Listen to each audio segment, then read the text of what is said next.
Kids are being taken one by one. Family is broken apart.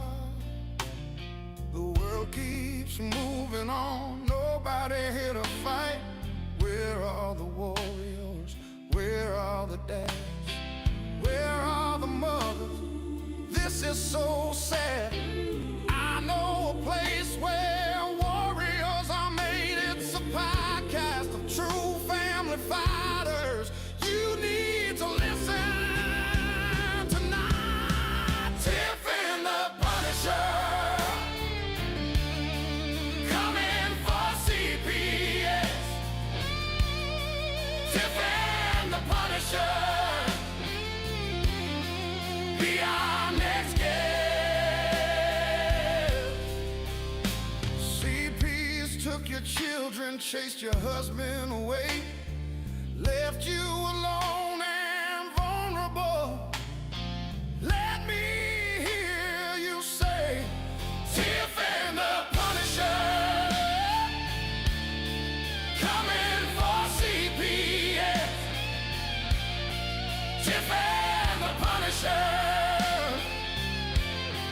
be our next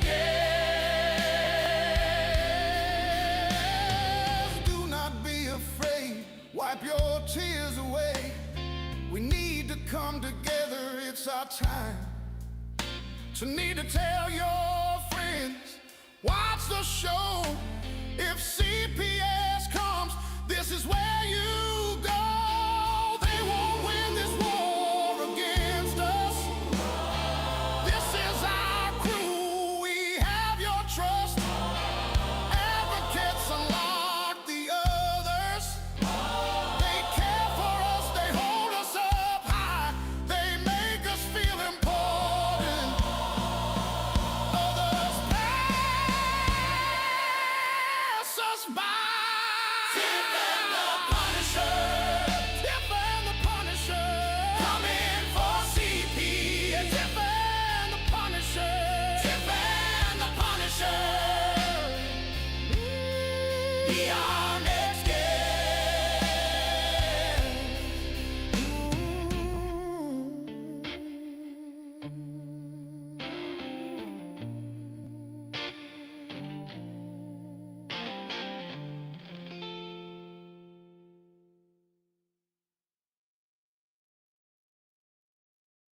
We know it's all about the money, we know they lie, we know this is corruption. Does CPS know what they are doing to the children?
Tiff and the Punisher, they won't back down. Fight for the children in every town.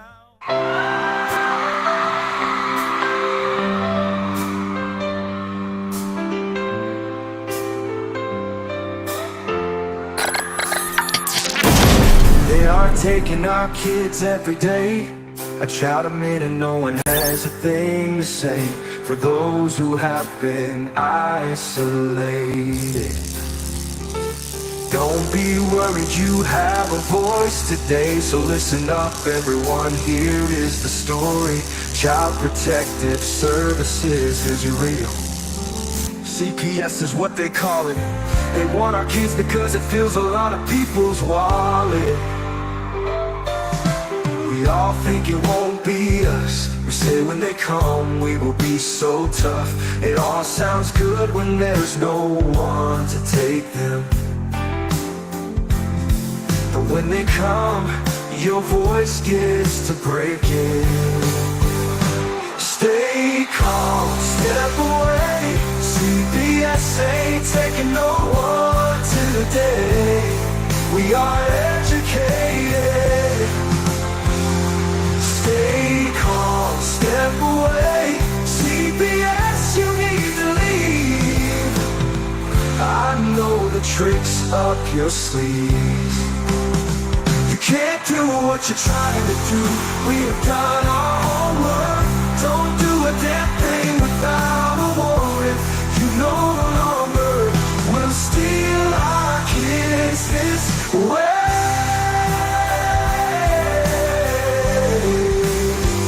Tiff and the Punisher have come for the calling. They are giving us the CPS warning. Their voice is loud and clear. We stop losing our kids this year. Tiff wants to fight the entire planet. She is tired of our kids being taken, goddammit. She's been fighting CPS for 30 years, bringing children home from this disgusting mess. The Punisher is screaming out loud, abolish CPS and tear it down. I want all our kids to come back. Look at all those kids' pictures held up like thin tags. Together we are stronger than we need. We will tear down CPS with high speed. We will do so much being together.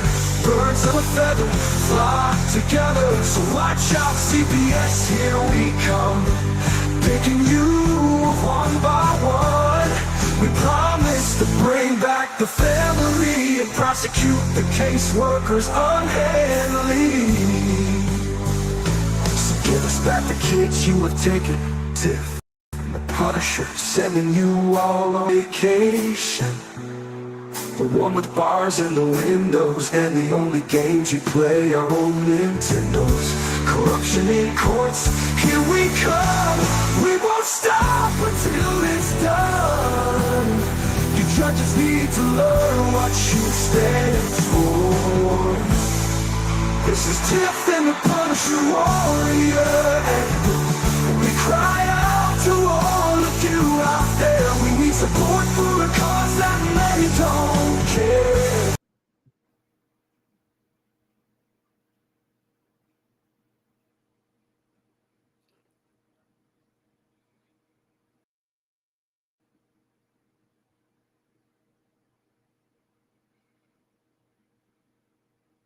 I guess we froze.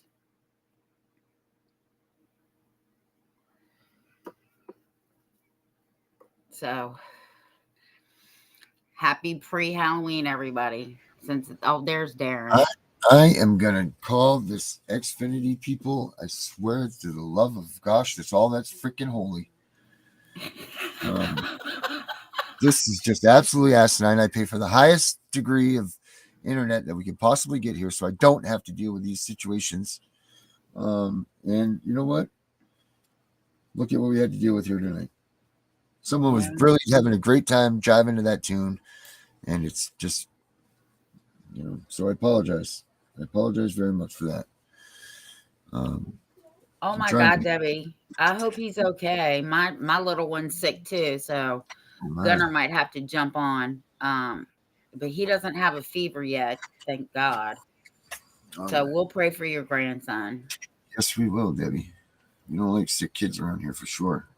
No. I don't even know what this is going to be looking at. There we go. Look at Darren in his fur coat. Yes, my new fur coat, baby. Isn't it nice? Looking like the American gangster. Pimp, baby, we pimp, You guys think of the fur coat? Do you love it? I love this new one. For the past couple of years, I've rocked brown. I went with the gray, and I dig the gray. What do you think? I need a shave. It's nice. Thank you. Thank you very much. Yeah, it is. It's very nice. Boy, there's a lot going on, and I don't know whether to get. I don't know what to do here. I don't know what direction to head. I don't know which way to. I don't know. I don't know what to do here. Maybe we need since our. Oh, I know what the problem is. It's because Dana's not here. That's why. Maybe that's what the problem is here. I'm all out of sorts. But you know what? Let's take 1 second here while I fix something, and let's just. Here you go, Debbie. This is for you.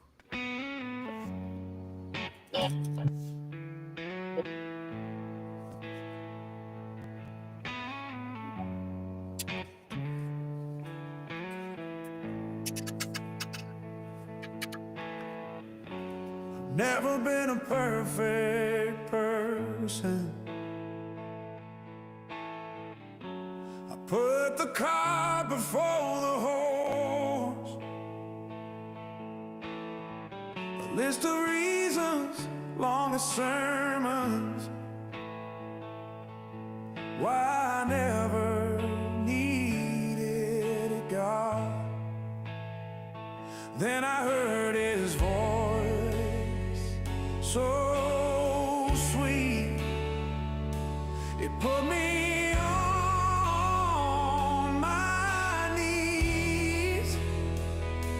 I'm holding on to hope for dear life, with God driving, and I'm finally free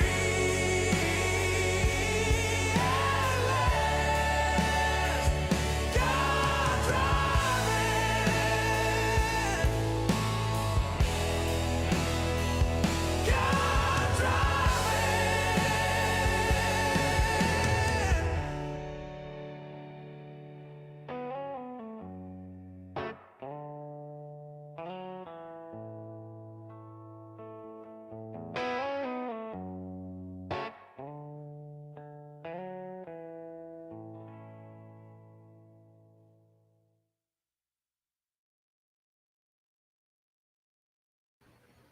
All right, there we go.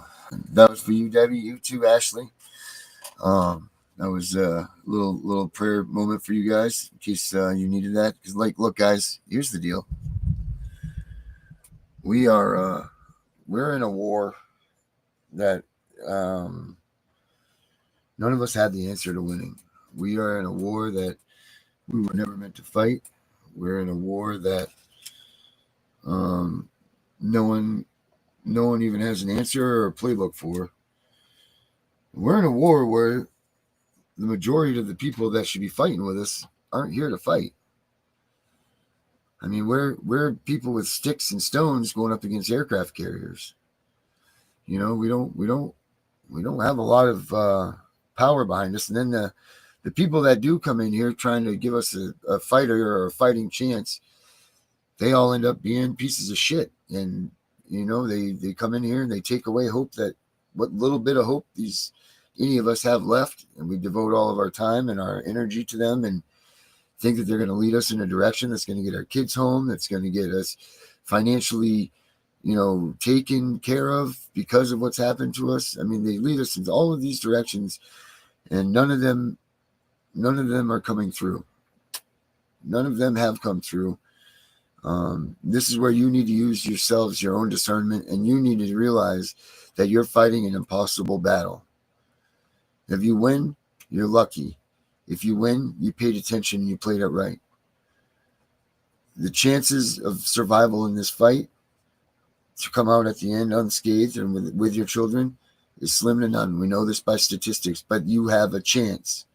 So to have people be able to come out, rile you up, pull you out of your closet, put you in the driver's seat again, to have one last good fight in you, and to let you down is wrong, because they knew from the start of that fight that you can't promise people. You cannot promise anybody anything in this fight with CPS. One, we know it's unconstitutional. That in itself should be enough to say that we win. But we can't account for the corruption that goes on in these courts. We can't account for the money that's going on with these people behind the scenes. We have no idea about the amount of money that is actually going through and filtered through the system. We're dealing with probably the oldest, I guess you would even say, a pastime, is human trafficking. And that's exactly what's happening with these kids here. They're taken away. They're kidnapped. They're taken away. They are sold. They are bought. These are our children here on American soil. When CPS comes, they kidnap your children, right? Then they take them out. They are paid, incentivized to take them, right? So there's that part of it. And then the people that receive your children are being paid for that. So that's trafficking. I don't even know what the Black's Law Dictionary says about it for a definition, or what any other thing says about it. But to me, Tiff, that's trafficking.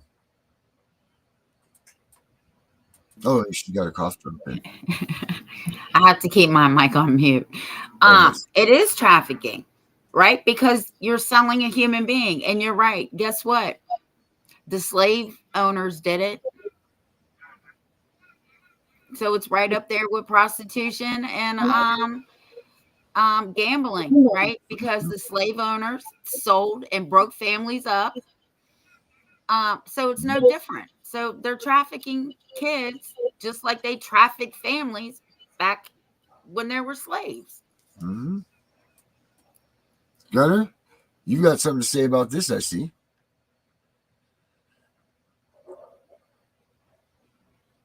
You're muted.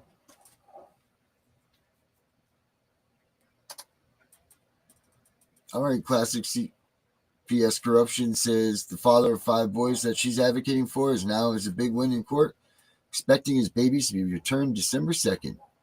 All right, that's good stuff. Good stuff. Good for you, Classic CPS Corruption. You are awesome. Congratulations. You should feel really, really, really good about this. That's awesome. That's a win. That's a W. No matter how you look at it, no matter how you see it, that's a W. I cannot even imagine what it must be like to know that your kids are coming home in a month and now having to wait that time. Like every day must be just a freaking. I mean, just the fact alone that you know that your kid's coming home is awesome, but to imagine this day in and day out and day in and waiting, I mean, that must be the longest time forever. I don't know what Gunnar is going to say here, but I'm kind of like trying to hold on to him in the conversation so he could say something. He's very well deep in thought right now. There you go. There you are. Now? Yes, sir. We can hear you now. Okay. Having some issues here with the audio thing is messing with. Yeah, it's as old as time, but that was one of the foundational things for our country of why we broke away. It's actually one of the foundational things of giving the opportunity to have our families, have our futures in a different aspect without having government overreach or, a religion or a government or anything to actually have true freedom. Recently, you guys have noticed about the national parks actually being closed down lately, and even in Yellowstone, there's nobody there to watch this stuff, and now you've got people that are doing base jumping and this and that's not even allowed in the park, and they're like, oh, look at all these people doing foolish shit. I go, no, actually, it's true freedom. It's true freedom because you're doing things without restrictions or this or that, or a government or somebody saying no, you can. And the concept is, if I'm stupid enough to do something that will actually get me killed and only get me killed and injure me, I have every right to do that too. Yeah. And there's the concept within a lot of other things, even with a lot of our laws and so on and so forth. These are meant to protect the people, but does it restrict your freedoms? I mean, that's the major concept. If we truly lived under the Constitution, there wouldn't be any restrictions other than the fact that if I've hurt somebody or I've damaged somebody's property, the rest of it, nothing else matters. if I want to do this or do that or take on, a sport or do something extremely dangerous or this, whatever it may be, there's risk. But we assume those risks. We know those risks. So long as we're well informed, there shouldn't be any issue with that. I mean, and that goes into a lot of things, all the way from um, people that use and all this other stuff. Well, now we've got this, and now we got. You know what? Why are we bringing people back alive? And there's the other concept that obviously want to die. I mean, some of the things, especially with the drugs and some of the hard, fentanyl and some of these other things, if you know the risk and you decide you want to take that risk and this and that, why are you holding on to those things? Well, they have a right. No, they're choosing. Why are you taking away their right or their choice? I mean, if it's that bad, well, they could get this. Maybe they don't want to. There's the beauty of our country. If I choose not to. I can choose to. I can choose not to. But once again, when the government makes that decision, or a religious institution makes that decision for me, the whole concept is we're persuaded. We had this. I had this conversation just the other day. That a lot of people, and I've heard this a lot. I don't understand why God allows this, why God does this, or God tolerates this and that. I go, people miss out on the one pivotal thing. It's not God. God gave us free will, the right to choose. So it's not God's fault. Right. It's our fault. Take accountability for this shit. Yeah. This world would be a better place if people had more accountability and responsibility for their own damn actions.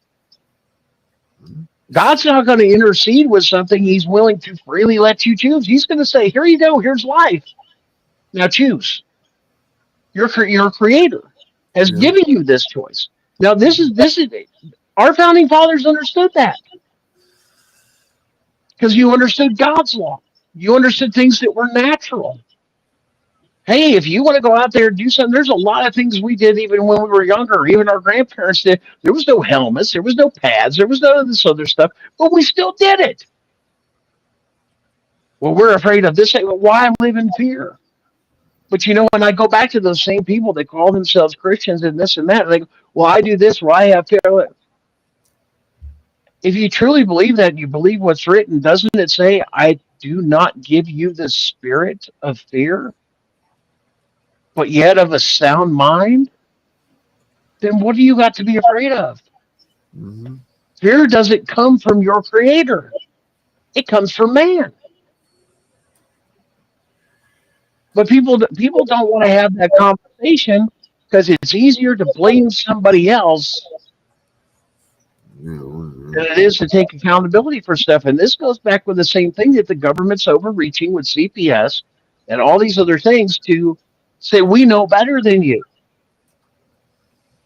Our psychologists, our studies, and this and that. Name one of them damn bastards that even had a fucking kid. A teenager, a toddler that changed the diapers, that was up with the kid. You weren't up with my kid when they had, we're talking about a fever with the kid. We know what this mother's going through, grandmother's going through. Going to be up and down all night. It's going to be a long night. It's going to be a long couple days. I don't see them coming over the house over here and volunteering to babysit, make sure they're hydrated, make sure that, they're staying cool, that you're taking care of everything, that their body temperature staying cool, they're staying hydrated, they're getting nutrients and all these other things and stuff like that. I don't see the government showing up for that shit. But they like it when it profits them. But you don't want to do the dirty work. You don't want to change the shitty diapers. And we're seeing, a lot of this stuff. Tiff and I were talking before the show. We're seeing this thing with SNAP and Section 8 going away, and we were talking. I said, you mark my words, watch what happens. Because here's what's going to happen. They're going to make you use your own money to do what RFK is doing, is the reset of all of our food and get rid of the dyes. And this, what a great time to what we call in the manufacturing industry retooling. That takes about a month, 2 months. They've got it down to retool these machines and redo them, but they're not going to do it with government money. They're going to do it with your money. Because then they can say, oh, look, we did it without government aid. But watch all these products, and I was telling Tiff, I said, watch these products go on sale. Watch all these products go then to clearance. And then as all this comes to a close in the next couple of months, oh, look, we've changed. Guess who paid for it? Yeah, you and I. If you're buying that junk, then you're going to see another shift in CPS. Why? Now you can't afford to pay for your kids. Go ahead, sign up for these programs. Is that you know what that does? They're directly connected with CPS. Those programs. They're going to come knocking on your door. Wait a minute, you can't afford to feed your kids? You're struggling and this and that? You need intervention. Obviously, you're not doing it good. How do I control what the economy is doing? Well, Section 8 and SNAP programs are temporary programs, except for unless you're disabled. That's the way they were written, not a lifestyle. I hate to tell you that. It's in the actual bills and acts themselves. They're temporary. They're meant for the indigent, those that cannot and never can. But they're supposed to do it, and once again, you're seeing how that's been abused. Because what was it? They took off over 800,000, I think the Trump administration said, of the illegals that were on Section 8 that are now going to lose their housing. And food stamps and medical insurance. We've been paying for this. And people say, well, this country can't this, that.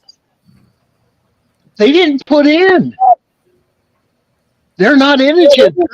And half of them you'll see around here, and I tell you this, and you'll see them do it. And some people come here and play this system really, really good.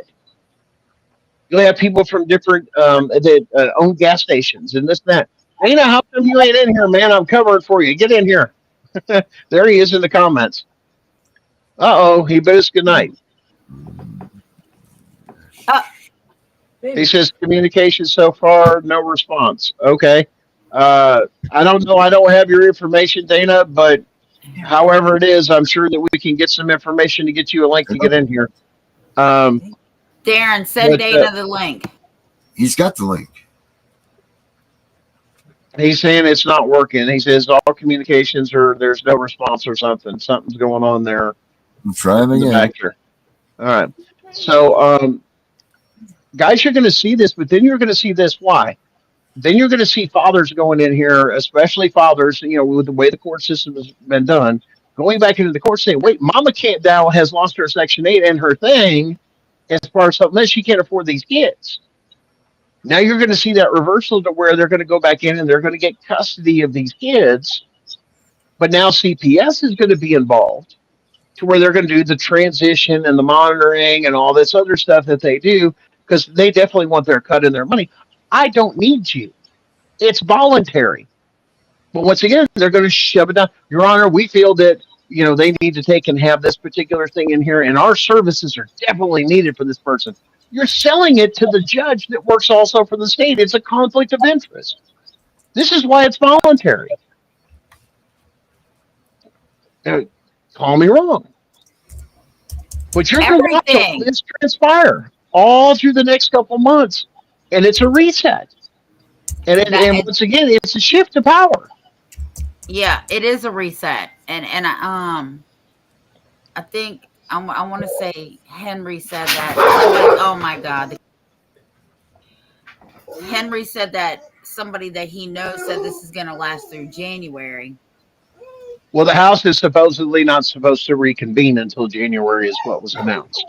Okay. Well, I found out last night that after 60 days, if the government is still shut down, all the federal employees are fired.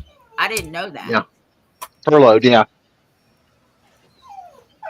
So then what's going to happen? We should be able to rebuild our government. Well, it is a forced way to put people from the government sector back into the private sector. 100%. But the thing is do you really need them? And it's a way that it can be done to start to filter away these programs and organizations that do not need to exist. There's no reason for it. And people are going to experience your people will suffer with a few things here and there, but you're also going to experience some great freedoms. Why? Because There's nobody there.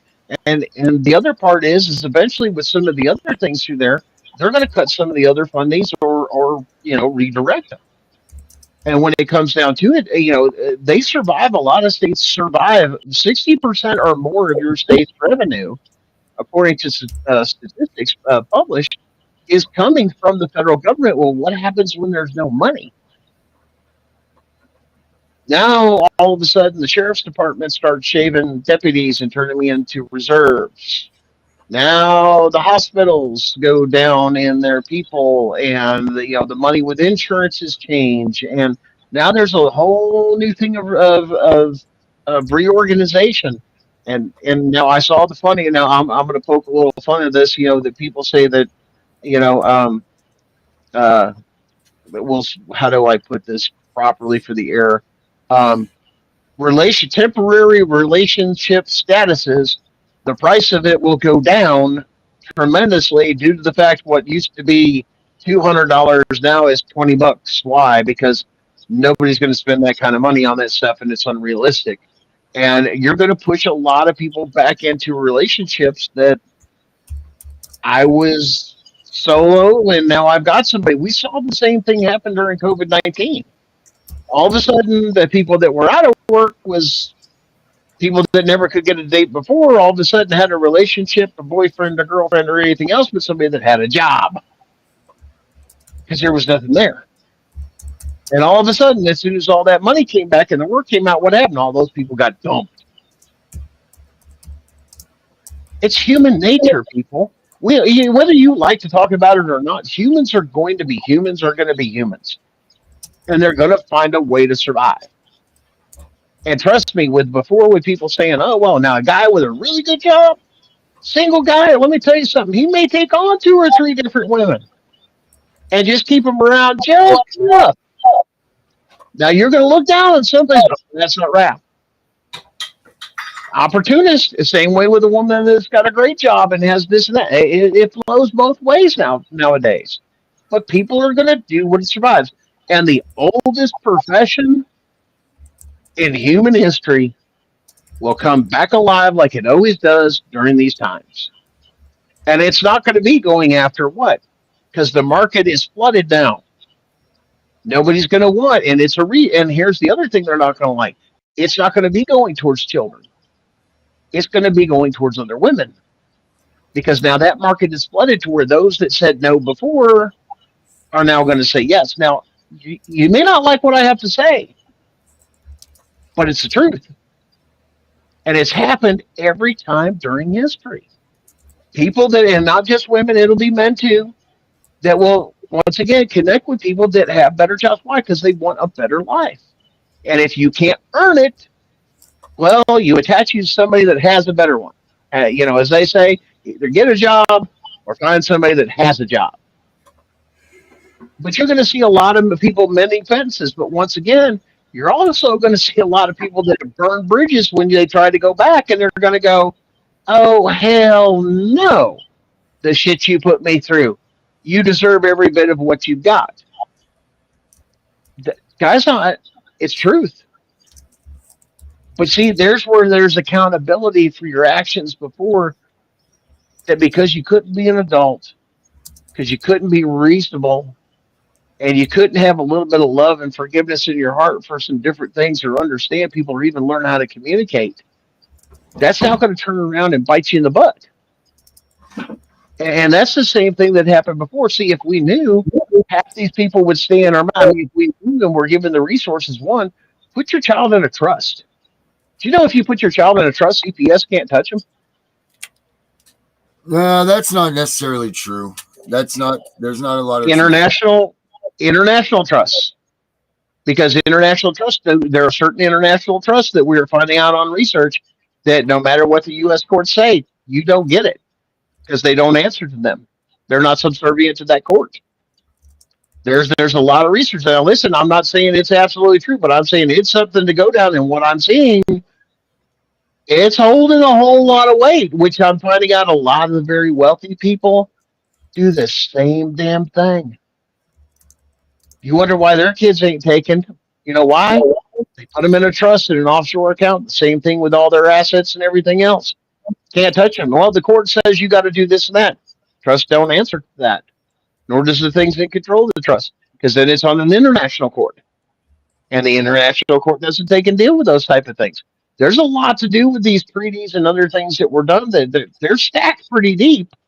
And to be honest with you, the average CPS or CPS and the rest of them ain't that damn smart to even do what they're doing now. They sure as hell ain't going to do international law, let alone international trust law. Because as soon as they come into a civil court, hey, wait a minute, this is international trust. What does that mean? Local court doesn't have jurisdiction. That's federal. See, there's the first thing right there that they get them on. You can't adjudicate this. You don't have jurisdiction. See, there's a lot of things to this that makes a lot of sense because that's absolutely true. If it's international trust, your local state courts, your administrative law judges has zero jurisdiction. It's an automatic federal. You can't, Your Honor, that they're in international trust, which means you don't have that. You don't have jurisdiction. This is a federal court matter, which is the way it's supposed to be anyway. Because any case that turns around to where the state is a party, according to the Constitution, is supposed to be federal. But now you've tied their hands with trust law. But the problem is when they go to attack that, now you not only have the United States taking and enforcing that, you have international authorities coming in and enforcing that according to their treaties. Somebody's asking what an international trust is. It's similar to a trust here in the United States, only it's based off of treaties. In other words, it used to be the safest place you could ever put your money or put anything in was Switzerland. We've negotiated different trusts. Now, it's not like that. There's one that is partly British, and there's a couple of others that I think are in Peru. You'll see a lot of those others in other countries. You can set those up internationally as a trust, and they can structure them to receive payments, the whole 9 yards as a LLC.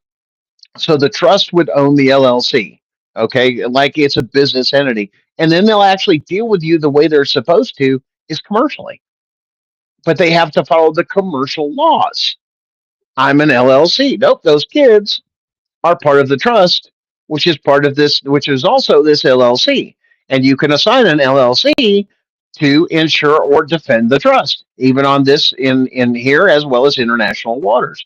There's a lot that comes down to this. That why do you think that well, let's put Ukraine for example, and there was a lot of trusts in Ukraine. Oh, you're connecting the dots now, aren't you? And they're insulated.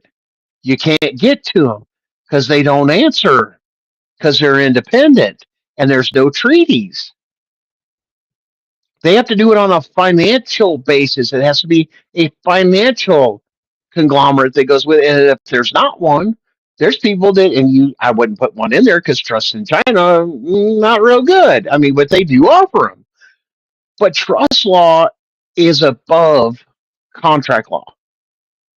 Oh, which is even above constitutional law. So you can put some stuff in trust laws that are even unconstitutional because it's above that and it's in a different thing.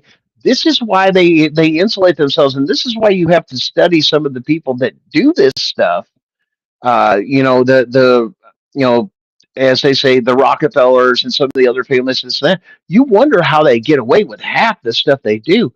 They're intelligent. They know where to file. They know what to do. They know how to take care of it. They know how to be a part to work within the system, but not be part of the system and truly be free. And that's the thing they don't want us to figure out, which is why, like I said, a lot of this has to do with it, and it's very in-depth. It's very complicated. And people say, well, it shouldn't be like that. It should be born free. No. Because you realize before those kids are even born in some of those different things and stuff like that in those very wealthy families, they're protected before they're even born. There's a clause in there. Any children born of this bloodline, it's a bloodline trust. Did you know the English, the royal family has those? There's something to do with that bloodline. That's why they keep it pure. Or when they come in, any children that come off that bloodline, what is now part of that trust?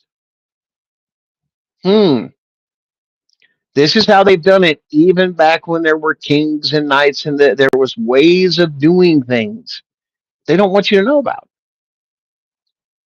But see, when you do figure them out, you figure, oh, I can do that. Well, yeah, like I said, they did it for the longest time because Switzerland and people ran to Switzerland a lot. Swiss bank accounts, you guys always heard of those. Oh, you put your money in a Swiss bank account, it's protected. Nope, not anymore.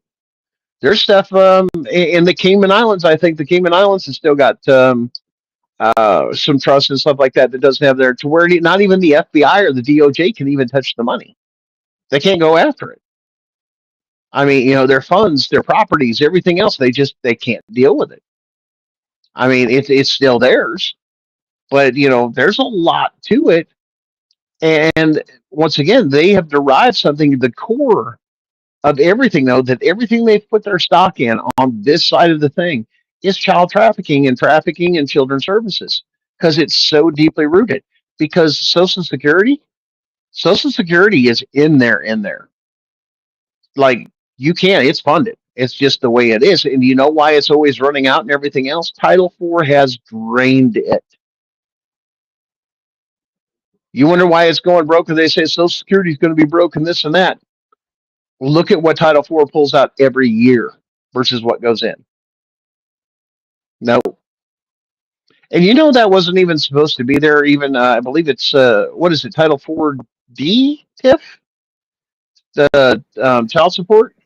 Yep, 4D. Okay, that was for people that didn't pay recovery funds when they couldn't come to a contract or missed a payment, and then the state had to step in because the private contract was not working. And here's where the court systems take and fail everybody, because they force you to do that instead of saying, I have a private contract, and it goes in your divorce decree. If you can take and agree with both of you, which is supposed to be mediation, this is what we agree. Now, some of those laws are a little bit outdated because our country has changed. It used to be that women were all the time stuck at home. Tiff can tell you that. And now they can go out and earn and this and that. And, you get a lot of people throw this out there that, well, women didn't get their credit cards or anything else till the 1970s and this and that. Yeah, but they never had to pay the bill. It was always the husband's responsibility. It was on the husband's credit. It was on that. And yes, when she came forward, it was in his name and on his credit. That's the way it used to be structured. And the misconception of, well, women got the right to vote, that is such a farce and a mislie, a misconstrued lie. It was on land ownership. And with land ownership came the right to vote. It had nothing to do with voting. It had the right to do with land ownership.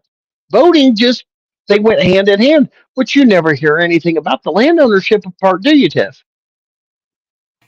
No, and in fact, not many women own land. They inherited the land. Mm-hmm. But then if they got married, ironically, the land transferred from her to her husband. Mm-hmm. And they had a joint merger, like a business, which is the way the courts look at it nowadays. Premarital assets. What do they call them? Assets. Because it's a business word. Versus when you get divorced, marriage is a contract. Which is why they don't acknowledge, in a lot of states, don't acknowledge common law marriage. Yeah, I think there's no only one state left that acknowledges common law. And I think it's Hawaii. Now, and here's the other thing. It would take one lawsuit to end it. You'd have to. Because if you don't acknowledge common law, you don't acknowledge, the Constitution. The Constitution is common law. When you go into a federal courtroom, you're going into a common law court, especially in 1983 or civil rights, because it's common law. The Constitution was written under common law. So when people freak out, oh my gosh, I got to go to the federal courtroom and I've got to do all this and this and that, you realize you're going into a common law court, not a legalese, statutes and codes court, right? And they flip out. No, the rules are completely. Why is it so different? It's not different. Actually, it predates everything from statutes and codes. Statutes and codes came later, and they were meant for commercial only. And that's why they've tricked everybody, like what you were saying with the marriage license, that we don't acknowledge it and this and that, because they've got no control over it. They can't adjudicate. A state can't adjudicate over a common law because you'd have to I go to will a tell federal you, court. if people read some of the states' common law, marriage law, before they got rid of it, Mm-hmm. some of them were only 14 days, some of them were 6 months, Mm-hmm. some of them were a year. So if you did not know that if you were with somebody for 14 days, you are now legally married to them and you're Mm-hmm. ready to leave, you're screwed. Yeah. Now, Purple Pros, I get you saying it doesn't matter. We need solutions, not what ifs. It's not what ifs. This is all connected how the system became to be. And you have to understand the history to go after it today. This is why everybody wants the quick solutions. I don't want that. I just want the answers. No, you have to understand how the math equation comes together. Show your work, so to speak. Well, not If you just can't that. show your work, Well, it's not just that. Because if we don't find the problems, we're just going to keep repeating it because that's what history does, because we don't learn from it. mm-hmm. And if you truly knew your history, let's put it this way. If you truly knew your history when they were coming to the door to take your kids, even with the police officers and everything else, I have a court order from a state judge. You would have had your rifle or shotgun or pistol in their face. And as soon as they crossed the threshold of your house, you would have took care of business. But you didn't know that at the time, did you? Because you have a constitutional right. The federal courts have already ruled of constitutional issues within families. And if there's constitutional issues with the family, in other words, it's protected under the Constitution, no state has jurisdiction. You're looking at criminals, and they're convincing you to do it passively. Passively. And I've heard this too. You've got to learn to articulate and speak their language. If you're going into a state appellate court and you do one to where it does have no oral arguments, and you can select that through there because we're going through the appellate process ourselves, and it's a shoe-in. I mean, with what we have, our case will be overturned. And that's going to change everything in the reckoning. And as we move forward in a lot of these movements of we're going forward, but the way our case is structured in our federal case, we're attacking policies and procedures, not just going after the actors. That's why our case is so unique. It affects the entire state. Matter of fact, because it attacks our state where we're at, it also is whatever ruling comes out of that comes out of our district, which means what? It affects all states in that district must follow it. If they appeal it, then it becomes national. Now, imagine going into a courtroom and asking the hard questions or getting the judge to address, because you're going to make these questions and the judge has to give a summation at the end of the ruling. Yes, the jury will take and do it, but the judge still has to do a summation based on of it and why, and explain why it's legal, it's not legal, this, and that, and give their prerogative on it according to case law, the Constitution, so on and so forth. And it gives their reasoning or their thoughts behind the decisions. When you walk into there and you go through the appellate court, then everybody has to follow. Well, how do you enforce that? There's a lot of case law on this, and they're not following it is what it is. Well, now you have, here's the thing, when you have federal case law and saying it's overturned and these things shouldn't be are one thing. But when you connect it to federal crimes such as treason and sedition or national security, everything changes. And see, there's something that we're going to do that's not been done before, is we're going to challenge how it goes into national security, that a lot of people don't realize. And that's going to be a pivotal thing. Now, walking into a courtroom, into a federal courtroom, when you've got a state case or a ruling still on the state case, you're going to run into something called Rooker versus Feldman. We're not going to take in Rooker versus Feldman is a case in federal case saying that you cannot interfere with stuff that the state is assigned to do. Now you have to argue that because they're going to throw it at you right away and say, well, actually, they never had original jurisdiction, and you have to, and that's the paperwork part of it. Arguments in courts are one thing, but paperwork, let me tell you something, guys, and Tiff will agree with you all day. You may be the first one to get to the courthouse, which is CPS, but if you're the first one to the courthouse to put a bunch of shit on file and file the hell out of it, not just talk about it in court, it's evidence, it's an exhibit, and you bury them in this. Why? Because now you're not just, we'll say the old saying, talking out your butt. You have proof. You can reference the exhibit. Your Honor, you got to look at the exhibit so-and-so. It's been entered. You must do it. Now, your local judge may, and Tiff will tell you too, do dirty stuff and this and that. But here's the other thing. When you go to the appellate court, and you can file directly to the appellate court. In other words, a lot of people, and I've heard this too, you'll have a family court hearing. Did you know that for every decision a judge makes, whether it's in family court, civil court, or criminal court, a ruling, this and that. In other words, there's been a motion, and the judge, makes a decision based off of this and that emotion, or does a ruling, or saying this is what we're going to do. You don't have to proceed forward. You can go straight to the appellate court and appeal that judge's decision because it's still a decision. It's not a final decision. You can appeal those too, but it's an ongoing case, and you can challenge those each step of the way. No, Judge, I think you're wrong. Well, you made this ruling of doing this, but you made off this, and then it's going to come down to the appellate court's going to look at it this way. What's on the record? You guys catching this here? What's on the state? In other words, what did you file in your state local case to even justify that, other than an oral argument? What evidence do you have to back it up to where the judge would have seen it differently? The idea is like Tiff will tell you all the time, get your filings in. You don't need an attorney to do that. It doesn't matter if your attorney has it or not. Piss on your attorney. File.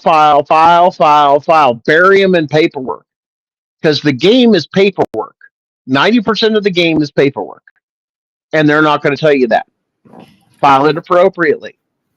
The way to get around the Rucker-Feldman is to not go after the entity, but you go after the private person.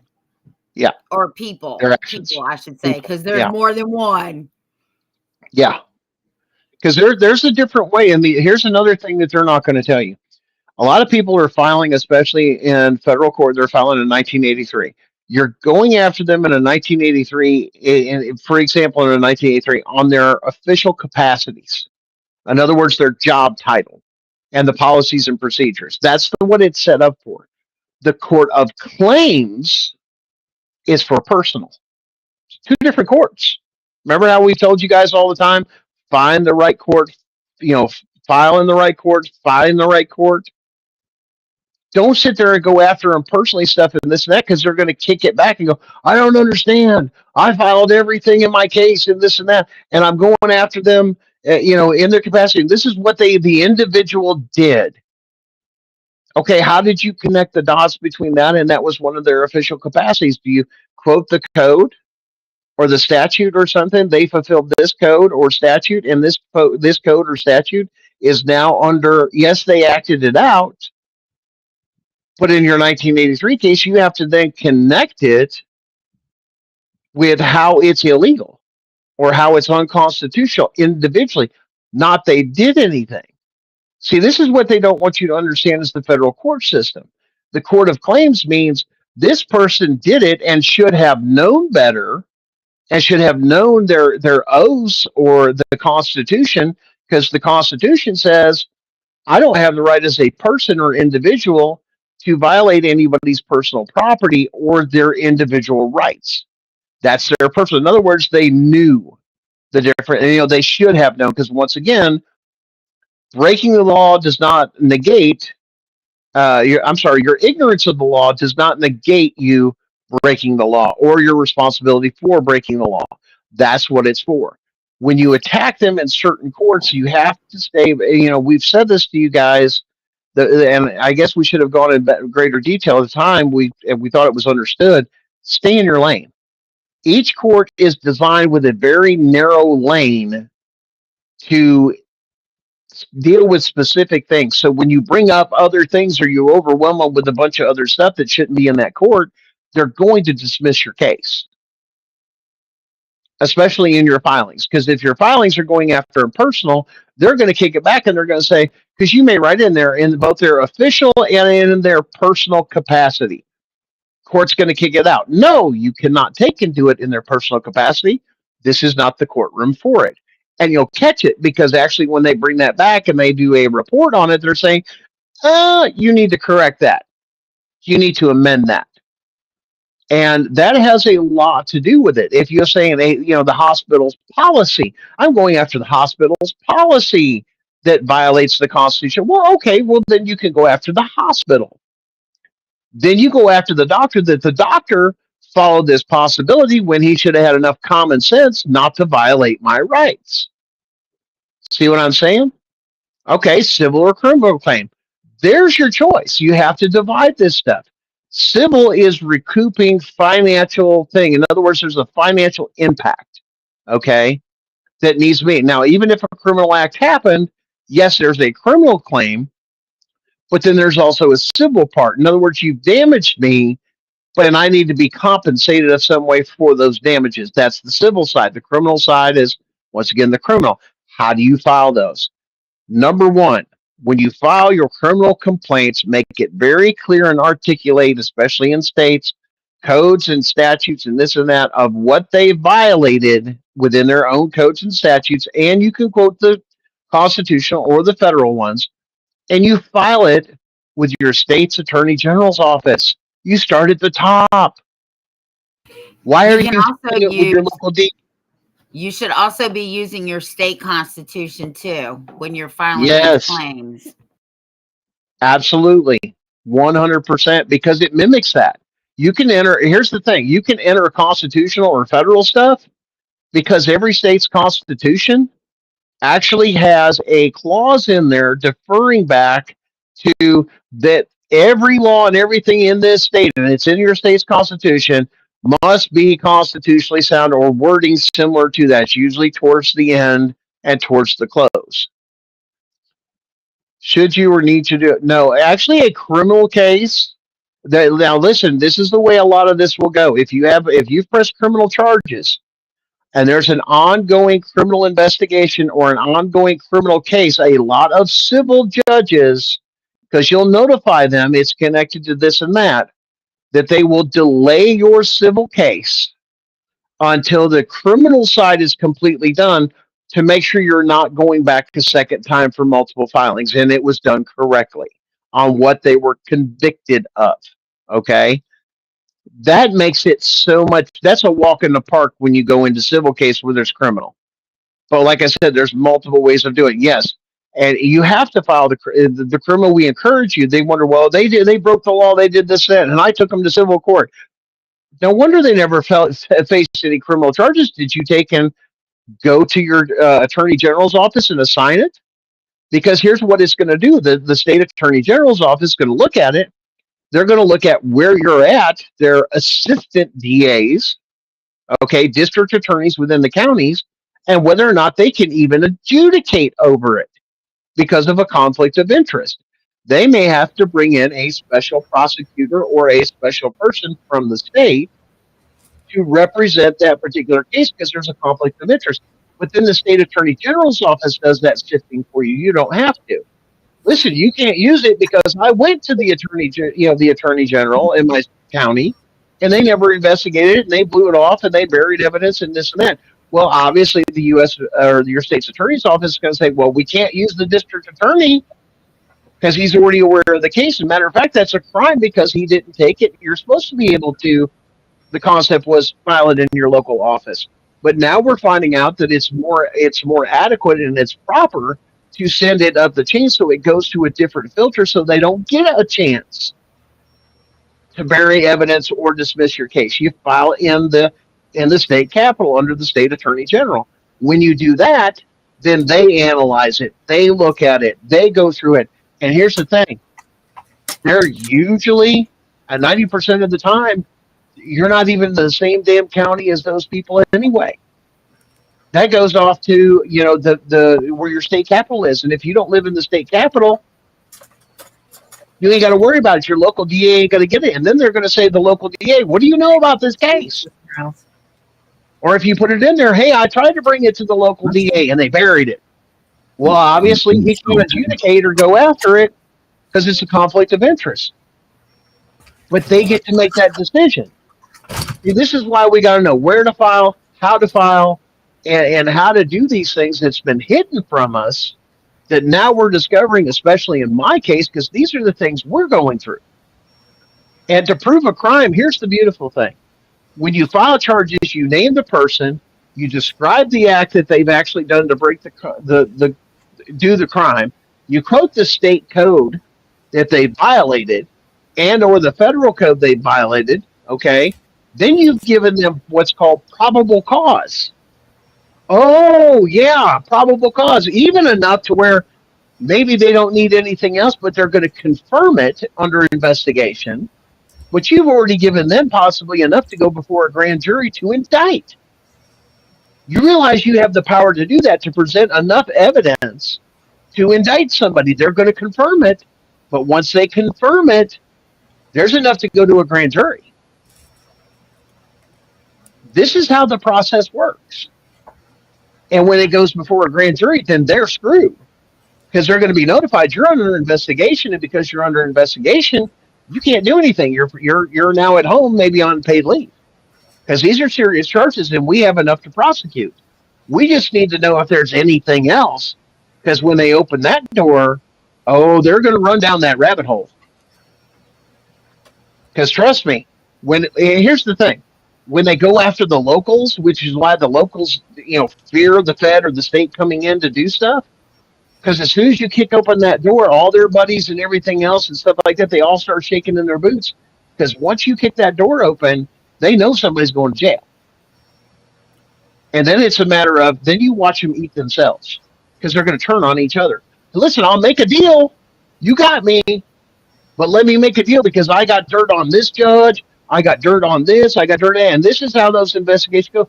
And you know how good that makes the state look when they bust local corruption? Do you know how good it looks on the federal when they uncover state corruption? Makes them look good, doesn't it?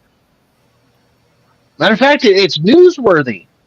Oh, look at the trafficking and everything else. We busted this particular thing, and look, we found 100 kids, and this and that. Who took it? Who did that? It wasn't your local sheriff. It wasn't the state. Who was it? It was a joint federal operation task force on human trafficking. They may have utilized some of the people, and they had to qualify for it, but it's who looks good. Because who looks good gets what? Gets the funding. Play the game. It's a game. Classic CPS needs your help. On this recording of denied legal counsel by the caseworker and more. Okay. That's you got to file in the right court. So you're going to have to find the right federal court, file on them. Then you're going to have to file, and you can file in the state court of the codes and everything else. Go under the Constitution, the codes, and the statutes. Find it for your state. Fill out the paperwork and get it to the appropriate people. Arguing things in the wrong courtroom will get you nowhere but frustrated. And as most of you guys have seen in family court, 100%, it's you're not getting anywhere, and the judge is not listening. That's because you're in the wrong court, and that judge is not the end all do all. Why? Because there's somebody above them. You ever see a local judge sweat? You ever see a local judge lose their crap when the FBI comes to serve them? We had that happen right here in Blount County, Tennessee, where the judge covered up for her son that had child pornography, and they were deleting evidence and aiding and abetting, and the judge was caught. Come and got the judge. Yeah, and it was a case out of Knoxville. Son was up in Knoxville, and the judge was helping it out. That's why that started. Then you had the other thing with that pedophile that only got 6 months, and they're getting ready. I think tomorrow's the last day of their 6 months probation. That's all they got for. I think it was over 80 kids that were done over 18 years, or 100 kids for almost 20 years, or something like that, and only got 6 months probation. And all that's getting ready. And now they're looking into that. And there's everybody says, "Oh, well, P Diddy got this and this and that." Well, did you guys pay attention to the news? Because guess what? He did particular crimes in his state. Now they're coming after him for federal trafficking charges and everything now. It just busted loose on the news this week. State got their shot at it. Now the federal does. Understand, it just takes a little bit more time for these bigger cases and federal cases. Understand, you could do time. Listen, man, you can do time in state prisons and federal prisons back to back. Because there's federal classifications of crimes and state. It's just, once again, as Tiff says, who gets to the courthouse first? The state got there first on P. Diddy, but guess what? The Fed's still there with their paperwork. It's not a joke. But fighting the right thing. And listen here, I'm gonna say this real quick for you, Catherine, Lester. Let me. ChatGPT is a tool, but it's not an absolute for everything. It will point you in the right direction on some things, but not everything. It does not take and negate the fact of good old fashioned digging in the books and confirming everything and stuff like that. It's only as good as you give it. And there's even stuff in case law that isn't even digitalized yet, that's still on the books that you could use. Right, but let's not go down that rabbit hole of case law. Yeah. Because case law is not law. Absolutely. Case law is only good for recommendations or referencing other cases of similarities, and normally it is only used in an appeals or higher situation. Yeah. You can't just go in and use case law because, number one, case law doesn't have to be followed because it is not law. Yeah, and the only way that case law even has to be used as a matter of fact and as a recommendation is if the Supreme Court, one, has quoted it, or if a judge in your district has quoted it. And even then, they don't have to use case law. So don't depend on case law. Yeah. If you find some good case law, don't sit there and be like, I got case law, I'm gonna win this thing. Don't do that because that's not the law.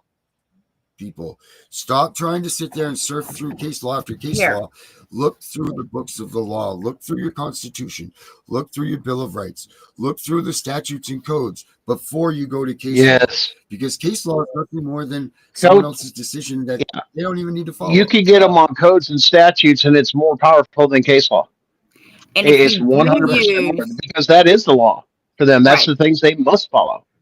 And if you do use case law and you're quoting case law, you damn sure better know what that case law is about, because they will ask you to see if you know what you're talking about. Mm-hmm. And ChatGPT, they will ask you. Yeah, the ChatGPT thing, it's become too much of a crutch for some people. For a lot of people, it's not the same. You can ask it to draft. You can ask it to give you a template. But listen, a template's great. But it's not the same thing. Trust me.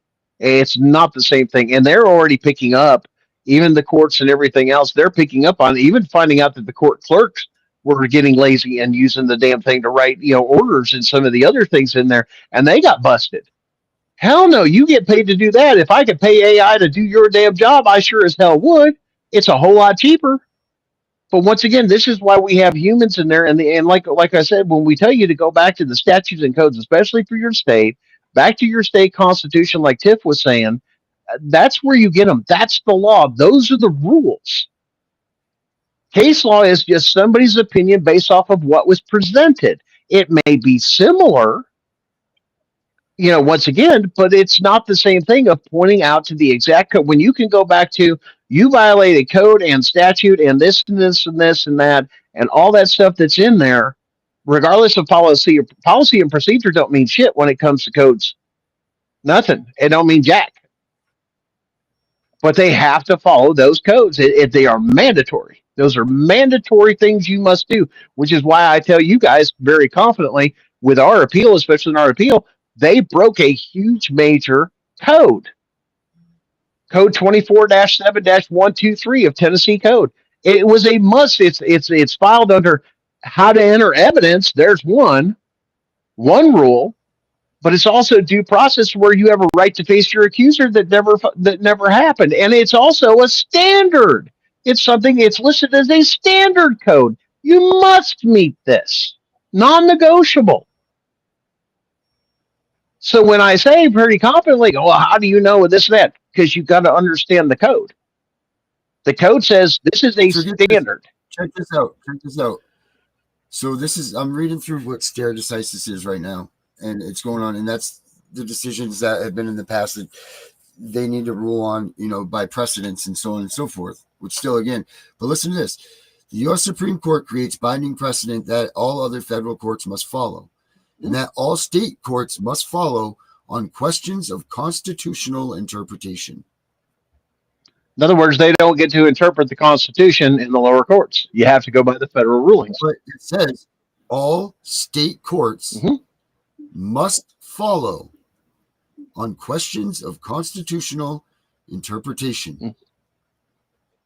How many state courts are out there saying that they don't follow the Constitution in these courts? I can name a couple. Matter of fact, I had one magistrate actually say on the damn record, we don't deal with constitutional issues in this courtroom. All of them. On the record, disqualified, treason, violation of oath. Well, matter of fact, did you know that there's codes? There are federal, listen, and you guys are going to love this. There are federal codes, even for judges and magistrates, that if they take and violate their oath and go against it, don't follow the Constitution, it's automatically a criminal act and must be reported. So I'm telling you guys, if you've got judges and stuff, why are you not filing a proper criminal complaint with evidence? Here's the code they violated, and this is how they did it. Because you got to be able to articulate not the fact they broke, not just the code they broke. You have to articulate how you think they broke the code. That's part of your argument because you have to justify it. And if you're not doing that in your cases, whether it's a state case, federal case, whatever it is and this and that, you have to articulate this stuff. That's how cases are won. And going back to what Darren was saying, this is why case law, it's a great reference point. But what if they missed a code that you picked up on, or a code was changed during that time period before that case was done, and a new code is in effect? Oh, that changes everything. Why do you think they go back on some of these cases and overturn them? Because the codes have changed. Oh, you didn't know that, or the statutes changed. They've redefined it. They've clarified it even more. Those are the things they must meet. I got to jump off. Right. So I'm going to say goodnight and happy Halloween, and I will see you guys back here on Monday. Happy Halloweeny. All right. If I'm not in jail, I go to court on Monday.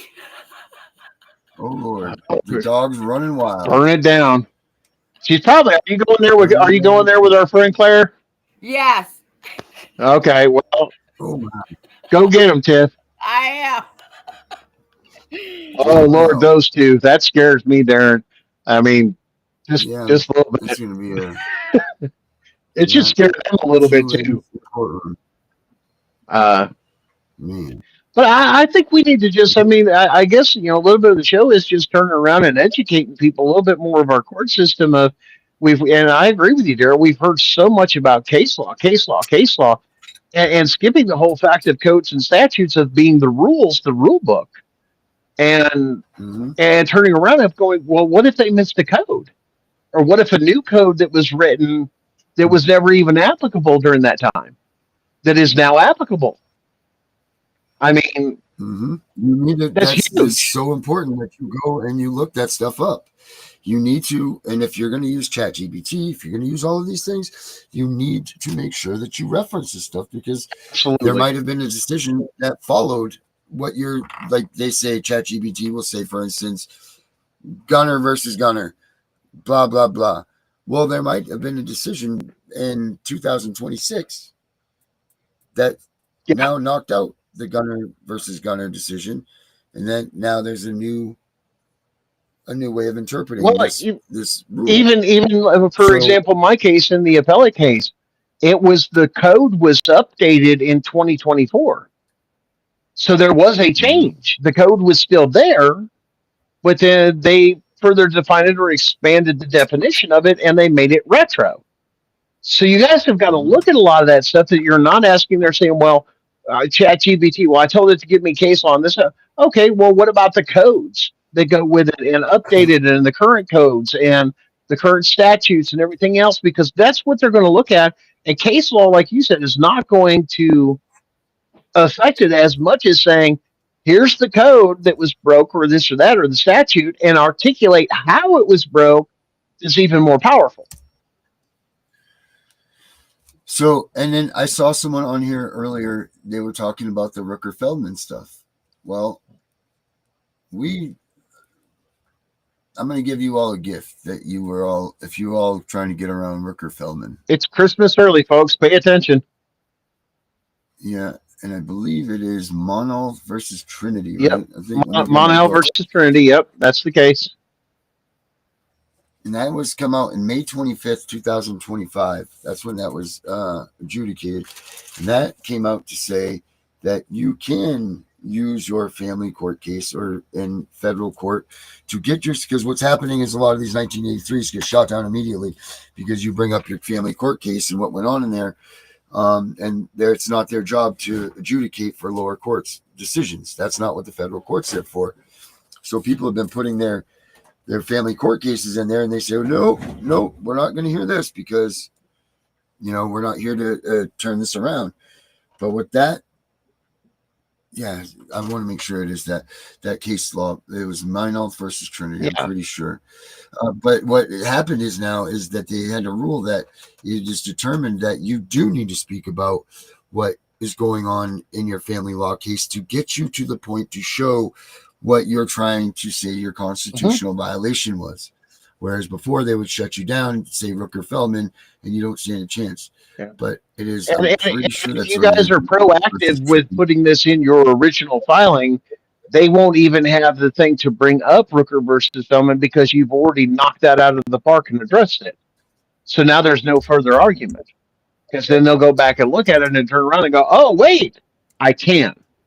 And this is why, because the argument is still the same. The premise of the argument, you have to articulate it then once again, as it says, and as he's saying, Darren's saying above, as in this case, the same thing. I have to talk about it to show the constitutional violation of this, as the same thing happened in this case.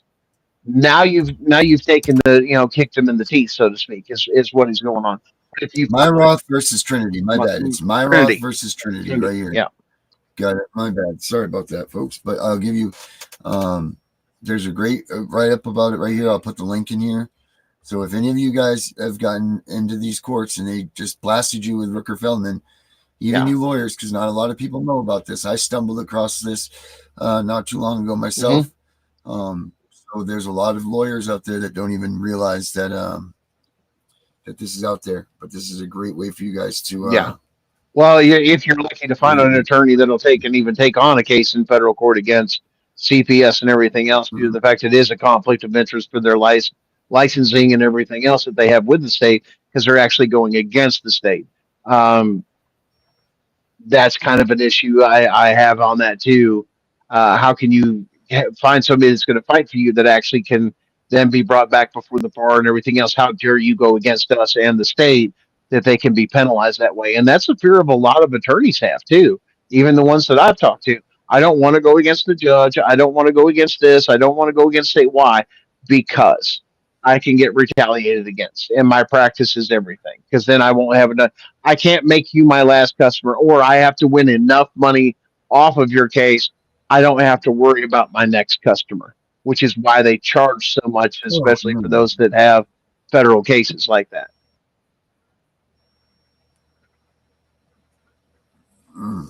What do you need help with, Heather Key? What do you what forms?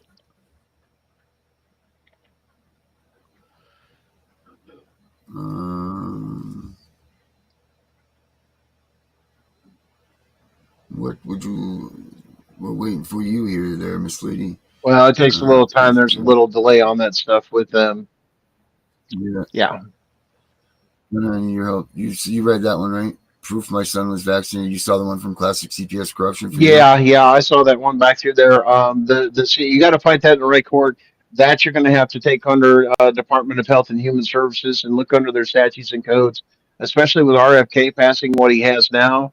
I would use a lot of that stuff through there. A lot of changes that have happened within that, and the research that has gone against that, and that you have a right, once again, parental rights over the care. That's a First Amendment issue with religion, treatment, so on and so forth. A lot of people don't realize how quick you can take and win cases based off of religious beliefs. That has a lot of them.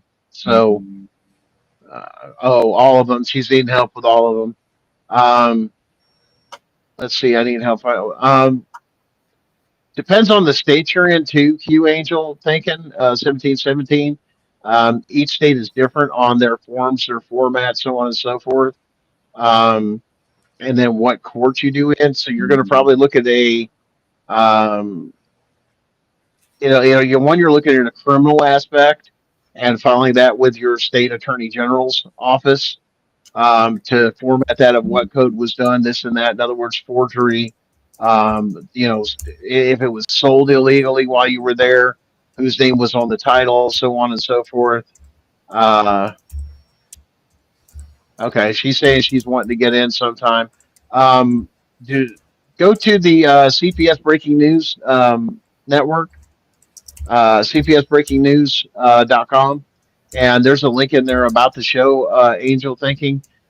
Get with there, and I believe that's who Alicia's kind of doing some of that programming of who's on and who's not with some of the shows, and get with those type of things. And she'll get you scheduled to probably get on one of the shows to go over that, or schedule a time to do we'll call a one-on-one meeting to go with that. But you're going to have to look at property laws, and there are certain laws for RVs, trailers, what they're considered, the property, so on and so forth, titles, how the title work was done, so on and so forth, whether or not they filed a quick claim deed. You'll have to look at the court of records and see if a quick claim deed was done for it, so on and so forth. Those are some research. Research that they can go down was do your the deeds office, the county clerk. See if anybody took and filed a quick claim. Would be one thing on the trailer if you still got the numbers and everything for it, just to see if anything was filed on that or it was adjudicated on, and then you'll have to get a copy of the court records. Again, it's your title, your county clerk, the court of you'll go down to the court of records. Um, Probably I think that's done through the DMV, Department of Motor Vehicles, or whatever it's called through there, and then check and see if the local county or the state has any record of a court case involving if you have the VIN number or the serial number of the trailer, camper, whatever it may be, and do a little research on that. That'd be probably the first place to start for that. Okay. Well, like I said, I usually host Gunning for CPS. So there's a couple things there if you want to get on there, or I'm also on Facebook. We've got a page there. You can like and follow that, and send a message there. Usually it's a team effort. So yeah, Tiff will have a few things. I do pretty good with property and such, like said, due to the fact that I was in some of the contract law, because I was a former business owner and we had to draft our own contracts and make sure that they were legal, and they had to do a lot with property and people's property and liens. And so you have to become very well versed if you're going to be a good business owner with something that especially with something that's in the trades. But Darren, I think we're coming up on about an hour and a half here. Yeah, let's wrap this baby up. She's I apologize about leaving earlier, guys. I had to deal with some issues at hand here. But yeah, we're all good. We'll be back. I don't know. We'll see what's going to transpire over the weekend. But we'll be back at some point, sometime, something. So, Roger that. Catch y'all on the flip side. Be good, everyone, or be good at one or the other.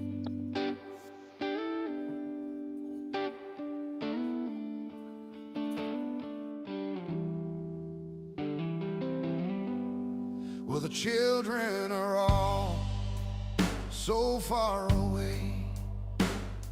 Hey, PS swooped team, I rough and took them today, with tears welled up in their eyes. No parents by their side. APF's wins again today. Don't think it's the truth. Gone away is their youth, and the empty eyes of the parents prove it. Don't you think for a minute you are weak because they're gone. There wasn't any warning for you to follow along. A caseworker has no soul to hold in check. It's why they leave us parents such a wreck. Don't stand for the hell they created. All of our children they stole, our worst saving. They are waiting at the door for us to save them.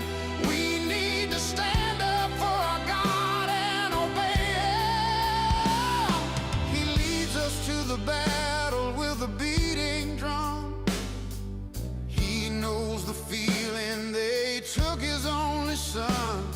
He may be the powerful, our creator. The son he gave to us is our savior. He won't be ignored if a praise is held up high. Those kids were made by us for his endless supply. We are to protect the children at all costs. This game is not over. We have not lost. We have the power He gives us inside.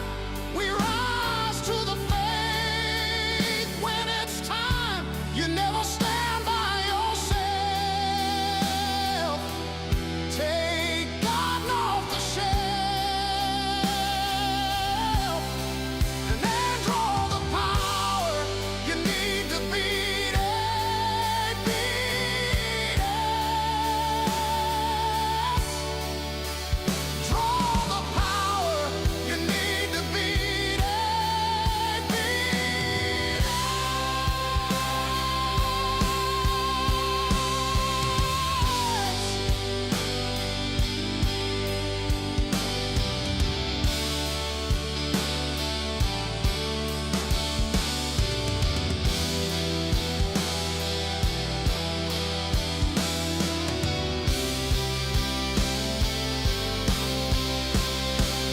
When Tiff and the Punisher are hosting their show, rally around them, let's get up and go. They give us the strength to fight for our rights. Tiff and the Punisher are here to give you strength. We want you to get in the fight. Your kids will never say goodnight without you in their side. As long as Tiff and the Punisher have something to say, don't give up. We are all here for your strength. Your Lord high in the sky. Tiff and the Punisher by your side. And your kids wait patiently for you to arrive. Don't give up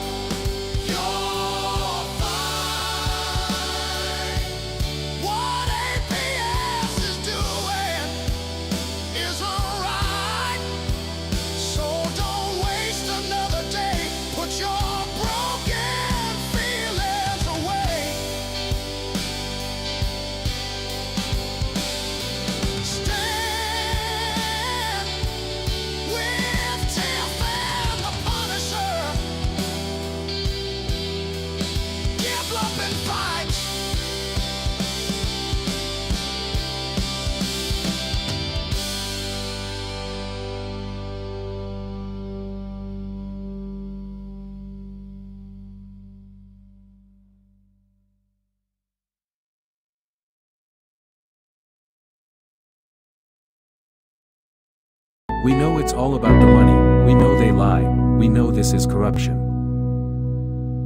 Does CPS know what they are doing to the children?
Our courts are contaminated with young, inexperienced caseworkers and polluted with bribes, high-priced bonuses for speedy adoption of terminated parents, and judges who don't practice law with the Constitution in their sights. This is a problem.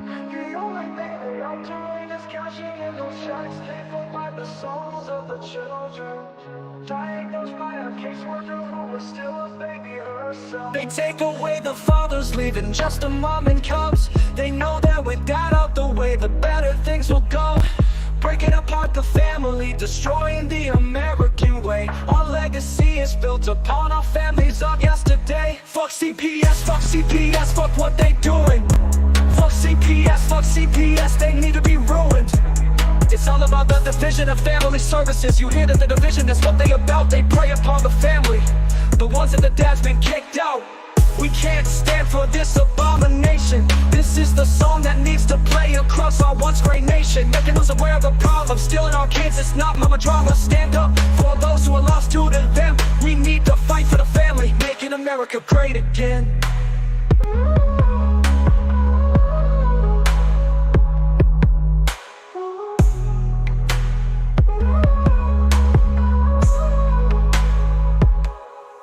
CPS comes along with the mission to protect. The only thing they are doing is cashing in those checks, paid for by the souls of the children. Diagnosed by a caseworker who is still a baby herself. They take away the fathers, leaving just the mom and cubs. They know that with that out the way, the better things will go. Breaking apart the family, destroying the American way. Our legacy is built upon our families of yesterday. Fuck CPS, fuck what they doing. Fuck CPS, they need to be ruined. It's all about the division of family services. You hear that the division, that's what they about. They prey upon the family, the ones that the dad's been kicked out. We can't stand for this abomination. This is the song that needs to play across our once great nation, making us aware of the problem. Stealing our kids, it's not mama drama. Stand up for those who are lost to them. We need to fight for the family, making America great again.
Imagine being a child who has been torn away from their security blanket, their parents, the ones who stop the boogeyman from terrorizing the nights and curing their boo-boos when they scrape their knees. Now just imagine how they mightest feel when the CPS meant to protect them tears them away from their supposed abusers and places them with strangers who have zero comforting skills. They need to be calm. They are confused, lost, panicked, and needing their parents, but CPS took them away for the purpose of saving them. The kids don't even know why, and they are told that the parents they attach to no longer want them. What do you think that does? Do you think that this is how protecting children is supposed to look? Abolish CPS.